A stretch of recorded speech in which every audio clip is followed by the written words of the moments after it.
મોરબી જિલ્લાના હળવદ ખાતે આવેલી અર્ધ સરકારી શાળા સંસ્કાર વિદ્યાલય ફરી એકવાર વિવાદમાં આવી છે। શાળાના ધોરણ 9માં અભ્યાસ કરતા એક વિદ્યાર્થીને શિક્ષક દ્વારા નિર્દયતાપૂર્વક માર મારવામાં આવ્યો હોવાનો ગંભીર આક્ષેપ વિદ્યાર્થીના પરિવાર દ્વારા કરવામાં આવ્યો છે।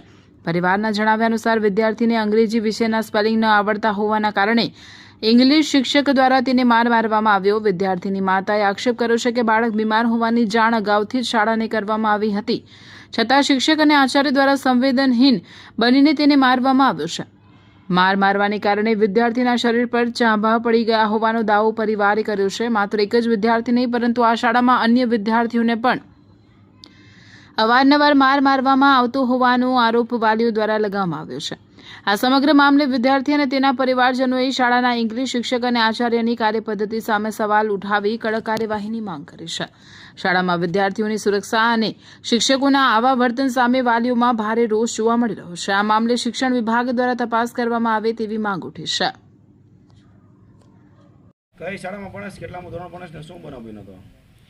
હું 9મું ધોરણ ભણું, સંસ્કારમાં ભણું અને સ્પેલિંગ નહોતા આવડ્યા એટલે મારે અહીંયા બહુ મારે 30-40 છોકરાને માર્યું હતું। કયા શિક્ષક દ્વારા મારવામાં, શેના દ્વારા મારવામાં આવ્યો? મયુરભાઈ મોટો ધોકો રાખે જાડો ને ઈ મારે, પછી અંગૂઠા પકડાઈને અવારનવાર મારે આજે જ માર્યું?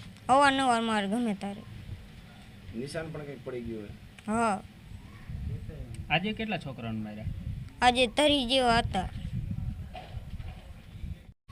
ભાર્ગવ રાજુભાઈ ભાર્ગવ મારો દીકરો છે અને સંસ્કારમાં ભણે છે, 9મું ધોરણ ભણે છે અને એને સર પ્રિન્સિપલ મયુર સરે માર્યો છે। તમે જોઈ લો, છોકરાને સાપુ પાડી દીધી એવી મારા છોકરાને માર્યો છે।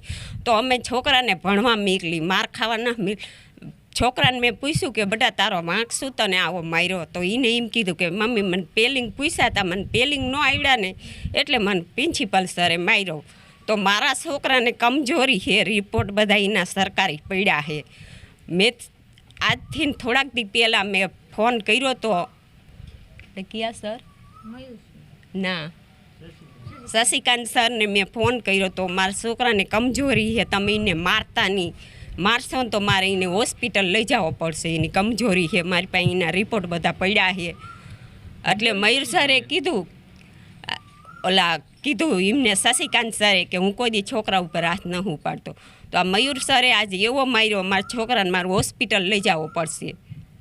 હાલમાં કઈ તમારા દીકરાની કઈ દવા ચાલુ છે? હા, હાલમાં દવા ચાલુ, સરકારી દવાખાને ચાલુ છે, એના રિપોર્ટ મારી પાસે પડ્યા છે, હું રજૂ કરીશ રિપોર્ટ।